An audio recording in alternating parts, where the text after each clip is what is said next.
মাকসুদ নাকি আমাদের যে অর্থ উপদেষ্টা অত্যন্ত সম্মানিত সত্য, কিন্তু কি কারণে উনি ওনার বন্ধুর মেয়ের জামাইকে ওই খাতিরে তাকে এনে এই হাসিনা দোসরকে সিকিউরিটি এক্সচেঞ্জ কমিশনের চেয়ারম্যানের পদে উনি নিয়োগ দিয়েছেন?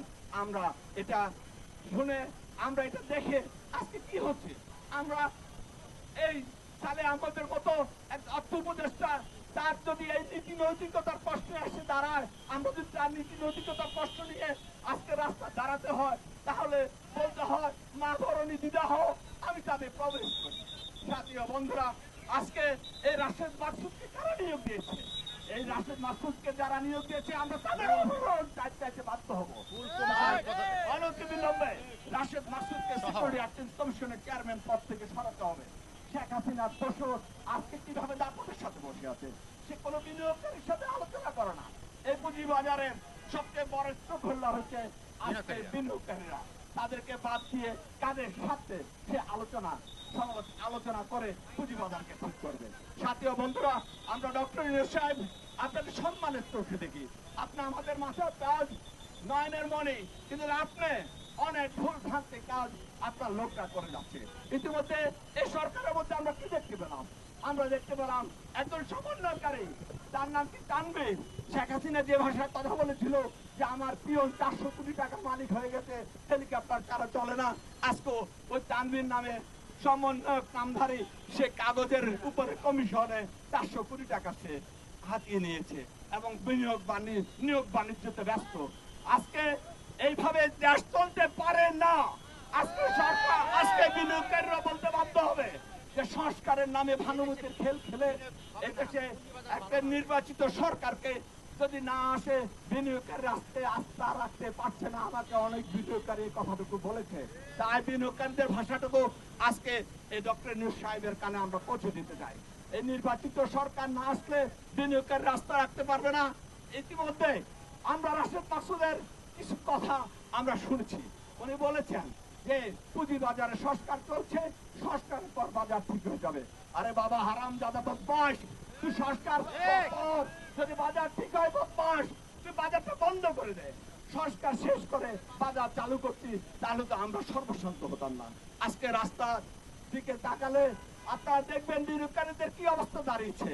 বিনিয়োগকারীরা তাদের টাকা বিনিয়োগ করে এমন একটি পর্যায়ে দাঁড়িয়েছে, শেখ হাসিনার আমলে যেরকম একজন বিনিয়োগকারী সামাজিক ভাবে কত নিচে নেমেছিল, আমরা সেটা ব্যাখ্যা দিয়েছিলাম। একজন বিনিয়োগকারী তার কন্যাকে তার বিয়ে দিতে পারছে না, কারণ যখনই শুনে বাবা বিনিয়োগকারী, তখন পাত্র পক্ষের বাবা বলে আমার ছেলেকে তো এই পরিবারকে টানতে হবে, কারণ এই নিঃস্বরিক্ত একটা পরিবার। তাই আজকে একই ধারায় এখন অব্যাহত আছে। আজকে সামাজিক ভাবে বিনিয়োগকারীদেরকে ধ্বংস করে দিচ্ছে রাশেদ মাকসুদ। আমরা আজকে দাবি জানাচ্ছি রাশেদ মাকসুদকে অনতিবিলম্বে, এবং তাকে শুধু সরানো না, তাকে দুর্নীতি, তার সাথে যারা শেখ হাসিনার আমলে যাদের সাথে তার সম্পর্ক ছিল তাদের সাথে তাকে একসাথে গ্রেফতার করার জন্য দাবি জানাচ্ছি। শুধু তার অপসারণ নয়, তার শাস্তি দাবি করছি। এই রাশেদ মাকসুদকে গ্রেফতারের দাবি জানাচ্ছি। জাতীয় বন্ধুরা, আপনারা জানেন, আপনারা টেলিভিশনে দেখেছেন শেখ হাসিনার আমলে আমাদের ভাতের হোটেলের এমডি হারুন, আঙ্কেল হারুন, এই আঙ্কেল হারুনে কি করেছে? এই আঙ্কেল হারুন এই ডিবির প্রধান, তখন আমাদের বিনিয়োগকারীকে আন্দোলনের চূড়ান্ত পর্যায়ে বিনিয়োগকারীরা যখন তার রাস্তায় দাঁড়িয়ে আমরা কঠোর ভাষায় শেখ হাসিনাকে বারবার বলে আসছি যে শেখ হাসিনা হচ্ছে এদেশের শেয়ার বাজারের লুটেরার মূল হোতা, তখন আমাদেরকে ভয় দেখানোর জন্য আমাদের বিনিয়োগকারী হারুন নুরুল হক হারুনকে গ্রেফতার করলো। 4 দিন পর টিভিতে দেখানো হলো যে হারুন হচ্ছে দুষ্কৃতিকারী, হারুনকে ওইভাবে গ্রেফতার করা হলো। কিন্তু রাশেদ মাকসুদ তুমি তো তার শেষ যে 24 জনের বিরুদ্ধে মামলা দেওয়া হয়েছিল, সেই মামলাটি তুমি এখনো প্রত্যাহার করনি, সেই মামলাটি তুমি এখনো প্রত্যাহার করনি। রাশেদ মাকসুদ, অর্থ উপদেষ্টাকে বলবো আপনি বাধ্য করবেন না আমরা একটা অরাজক পরিস্থিতি সৃষ্টি করি। বিনিয়োগকারীরা এদেশের আপামর জনগণ, 33 লক্ষ বিনিয়োগকারী আজকে সর্বশান্ত হয়ে গেছে। 33 লক্ষ বিনিয়োগকারী দেখিয়ে যদি তাকিয়ে দেখেন, যেখানে এই সরকার আসার পর, অন্তর্বর্তী সরকার আসার পর আমরা দেখলাম অনেক 17,000 নতুন বিও অ্যাকাউন্ট খুলেছে, বিনিয়োগকারীরা আস্থা রাখতে পেরেছিল। কিন্তু পরবর্তীতে আমরা কি দেখলাম, এখন প্রায় 50,000 অ্যাকাউন্ট ক্লোজ হয়ে গেছে।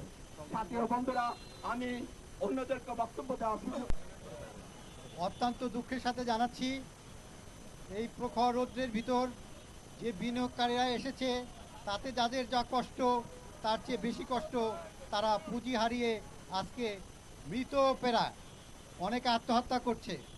আমি বিস্তারিত বর্ণনা করতে যাব না, শুধু একটা কথাই বলবো, সাংবাদিক ভাইরা আপনারা জানেন সাংবাদিকদের বলা হয় সমাজের বিবেক, কিন্তু এই বিবেকবান সাংবাদিকরা যখন কোনো সাংবাদিক, সবাইকে বলবো না, তারা দুষ্ট লোকের দালালি করে, খারাপ লোকের দালালি করে, তখন এই দেশ যায় রসাতলে।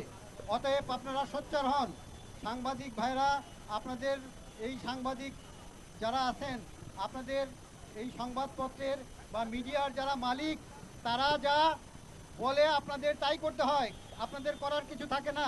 আপনারা যদি বিপরীত স্রোতে যান তাহলে আপনাদের হয়তো চাকরিচ্যুত করবে, কিন্তু বিবেকের একটা দায় আছে। আপনারা বলেন রাশেদ মাকসুদকে কোন যোগ্যতা বলে 30 লক্ষ বিনিয়োগকারীর জিম্মাদার করা হয়েছে? তার কি যোগ্যতা, কি যোগ্যতা বলে তাকে এখানে নিয়োগ দেওয়া হয়েছে? এক নাম্বার। দ্বিতীয় কথা, উনি যখন ক্ষমতায় অধিষ্ঠিত হলেন ঘোষণা দিলেন 30 লাখ বিনিয়োগকারী আছে, আরো 20 লাখ বিনিয়োগকারী বাড়াবেন, পুঁজিবাজারে সকলের আস্থা ফিরিয়ে আনবেন, ইন্ডেক্স বাড়াবেন, মানুষ তার পুঁজি ফিরিয়ে পাবে।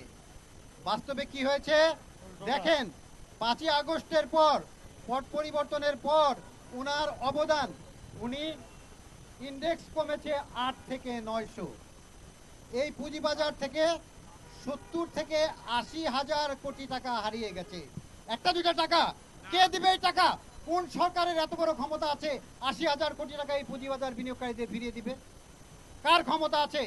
ডক্টর ইউনূসকে নিয়ে আমাদের কোনো প্রশ্ন নেই, আমরা তার সহযোগী, আমরা তার সহযোগিতা চাই। উনি আমাদের দেশের এই দুর্দিনে হাল ধরেছেন, আমরা তার প্রতি কৃতজ্ঞ।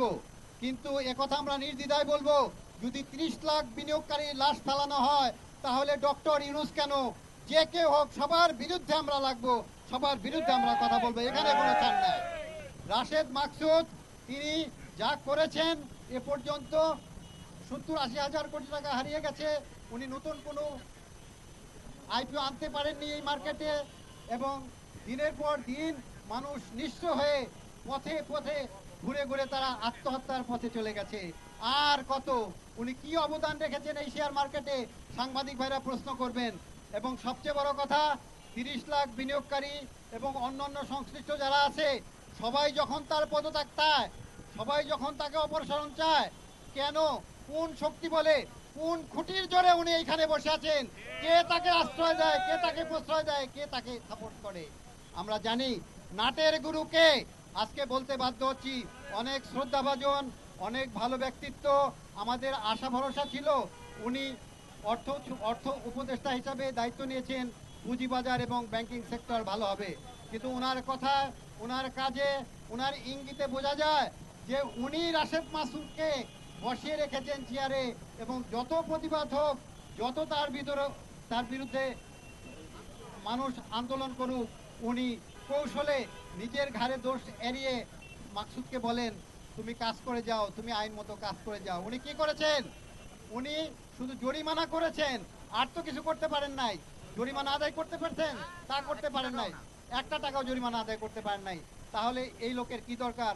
আমরা বলছি, আমি আরেকটা কিছু তথ্য বলি, একটা তথ্য, গোপন তথ্য, সেটা আমি বলে দিচ্ছি। সেটা হলো, আমরা অর্থ উপদেষ্টাকে স্মারকলিপি দিয়েছি, উনি আমল দেন নাই। উনি বলেছেন রাশেদ মাকসুদের সাথে আলাপ করতে, ব্যর্থ আমরা সেখানে। এরপরে ডক্টর ইউনূস তার বিশেষ সহকারী, আমি তথ্যটা বলে নেই, যখন তার সঙ্গে যোগাযোগ করেছি আমি গতকাল, ডক্টর আনিসুজ্জামান ডক্টর ইউনূসের বিশেষ সহকারী, পুঁজিবাজার দেখার জন্য তাকে দায়িত্ব দেওয়া হয়েছে, তার সঙ্গে যোগাযোগ করেছি।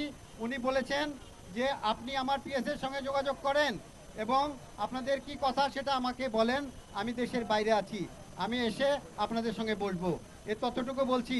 এবং উনি যদি এসে এই সমস্যার সমাধান না করে, পুঁজিবাজার যদি আস্তে আস্তে রসাতলে চলে যায়, দেশের মানুষ শীর্ষ হয়ে যায়, তাহলে অবশ্যই তারও পদত্যাগ আমরা চাবো।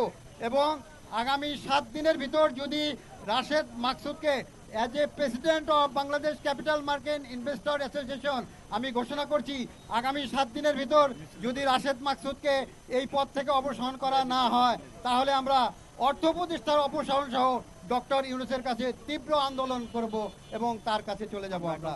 আমরা এখন বিক্ষোভ মিছিলের মাধ্যমে আমরা